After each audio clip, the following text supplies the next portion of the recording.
আল্লাহর সাথে আমাদের সম্পর্ক অনেক কমে গেছে। আমাদের আমল, আমাদের ইখলাস, আমাদের তাহাজ্জুদ, আমাদের রোনাজারি, আমাদের নওয়াফিল, আমাদের গুনাহ থেকে বাঁচার প্রবণতা, আমরা এদেশের মানুষের হৃদয়কে জয় করবার জন্য যে যোগ্যতাগুলো, যে সিফাতগুলো, যে কোয়ালিটিগুলো, যে গুণগুলো আমাদের অর্জন করার দরকার ছিল, সেগুলো আমরা আজ অর্জন করতে পারছি না। যখন এ বিশ্ব মুসলমানরা শাসন করেছে, তখন মুসলমানদের ওলামা একরামের যে গুণ ছিল, আজ সেগুলো থেকে শত সহস্র মাইল যোজন দূরে আমরা চলে গেছি। আমাদের সেগুলোকে আবার উদ্ধার করতে হবে, আল্লাহমুখী হতে হবে। আমাদের আসল শক্তির জায়গায় হলো আল্লাহ।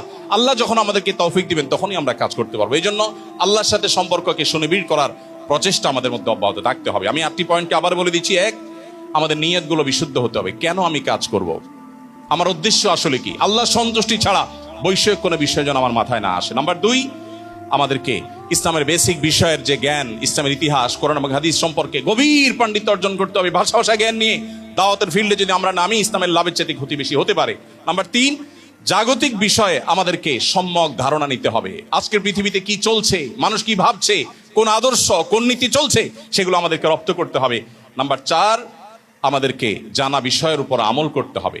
জানা বিষয়ের উপর যদি আমরা আমল না করি, বেআমল আলেম যত পণ্ডিত হোক, যত জগৎকে জানুক, যত ভাষা সে রপ্ত করুক, তার দ্বারা আর যা হোক আল্লাহর দ্বীনের কোনো উপকার হবে না।